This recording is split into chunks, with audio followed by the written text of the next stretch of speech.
Salve, time! Como vocês estão? Espero que bem. No vídeo que eu postei na semana passada, eu falei um pouco sobre a questão da luz. Pra quem não viu, foi um vídeo que eu saí pra fotografar às 7 da manhã. E aí eu comentei um pouco sobre a questão da luz e um pouco de coisas que envolviam luz. Então, eu resolvi trazer um vídeo falando sobre iluminação e mais especificamente iluminação natural. Eu vejo bastante vídeo no YouTube aqui falando sobre tipo flash, luz de LED, luz contínua e todo esse tipo de coisa de luz artificial, mas isso não faz muito parte do meu workflow, assim. No geral, sei lá, 99% das fotos que eu tiro são fotos com luz natural, então eu resolvi trazer um pouco sobre isso. Então vou falar sobre luz, iluminação, como diferentes luzes afetam as suas fotos, e por diferentes luzes vocês vão entender que eu vou estar falando basicamente sobre horário. E, enfim, por que luz é uma questão tão importante na fotografia?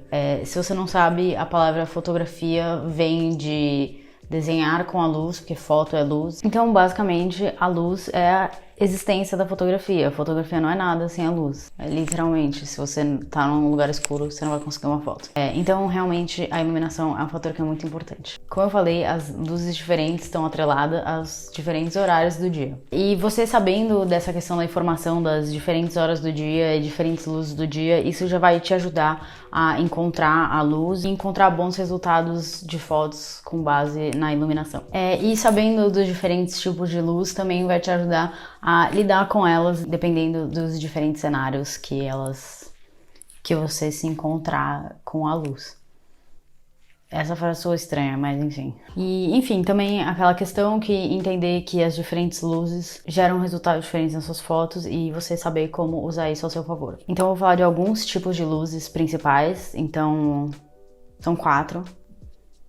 3, 4, enfim, vocês vão ver. O primeiro que eu vou falar é o nascer do sol ou o pôr do sol. Em essência, eles são a mesma coisa, né? Porque é o sol perto do horizonte. A única diferença é que um tá descendo e o outro tá subindo. A luz nesse horário do dia, ela é uma luz bem suave. Ela é uma luz que ela tá bem mais, eu diria, tipo, horizontal em relação a gente, porque é uma luz que tá vindo como se fosse no ângulo que a gente tá. Então, por conta disso, ela gera uma iluminação que é bem uniforme, assim. E como a vivência de vocês podem imaginar que esse tipo de luz é uma luz que é bem mais quente no sentido de ela é mais dourada, assim, tem toda aquela questão do golden hour e coisas do gênero, estão todos ligados a isso, porque o sol, ele fica alaranjado ou mais rosado, assim, como a gente sabe, né, da nossa experiência de vivenciar pôr do sol e nascer do sol. E, enfim, essa cor da luz, ela resulta também na foto que a gente tá tirando. Então,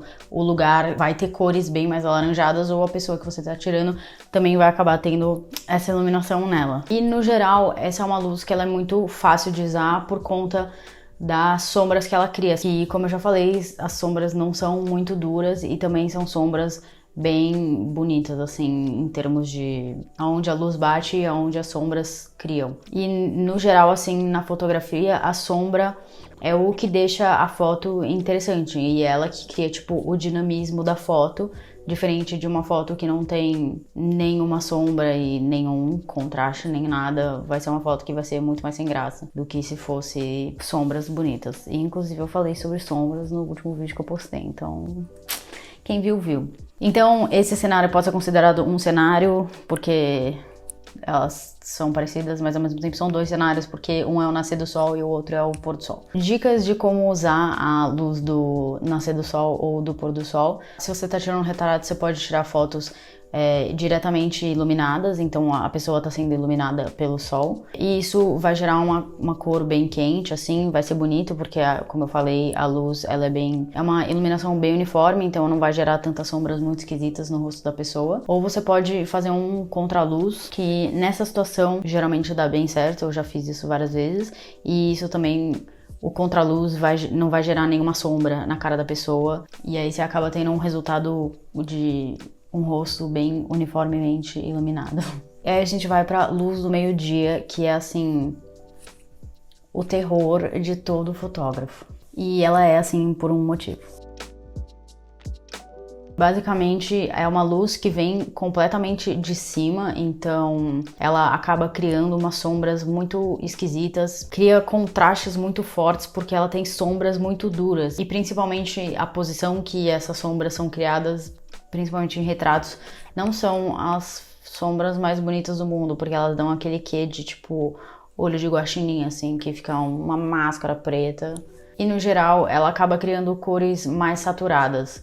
E principalmente em contraste com as sombras do nascer do sol ou do pôr do sol, que geram cores um pouco mais pastel e uma questão de uma iluminação mais uniforme.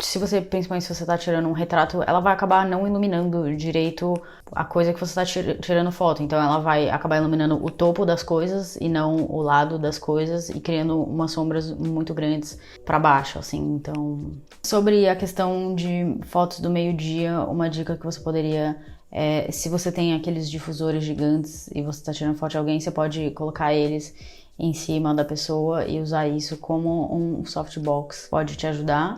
Ou você pode procurar um lugar com sombra, então embaixo de uma árvore ou atrás de uma casa, algum lugar com uma sombra bem grande que não vai atrapalhar muito, porque você ainda vai estar tendo a iluminação do dia, mas não uma iluminação completamente direta, então isso é um bom ponto. E aí, o último cenário, assim, que eu vou falar é a questão do tempo nublado, assim, ou nuvens, né? Sombras. Ou lugares sombreados, assim, no geral. Basicamente, como não tem um sol muito direto, vai dar um quê de tudo ser meio, tipo, achatado, assim, porque não tem sombra, então não tem dinamismo nenhum. Isso faz tudo ficar meio igual, assim. Não vai ter muita diferenciação de sombras e luzes e tudo vai acabar ficando meio igual, assim. Além disso, as cores também acabam sendo bem menos vibrantes do que elas poderiam ser. Um céu nublado é o equivalente a, tipo, um grande softbox, assim. Por um lado, isso acaba gerando um quê de uma iluminação bem uniforme, por conta dessa questão de que não vai ter nenhuma sombra muito dura, nem muito definida. Mas aí, isso pode ser um ponto negativo, porque não gera tanta dimensão, assim, na foto. E esse é o vídeo de hoje. Eu tentei cobrir um geralzão de pontos importantes em relação à iluminação natural, e eu espero que isso tenha ajudado vocês a entender um pouco mais sobre isso e poder pegar todo esse conhecimento e aplicar para a vida normal de vocês. Então, usar essas dicas para pensar um pouco melhor em horários do dia para tirar fotos e descobrir quais são os tipos de luz que você gosta, ou até para se você quiser se desafiar, enfim. Se você é novo aqui e se você gosta de fotografia e assuntos relacionados a esse mundo, se inscreve no meu canal porque eu falo sobre isso aqui e é isso. E até a próxima e é isso.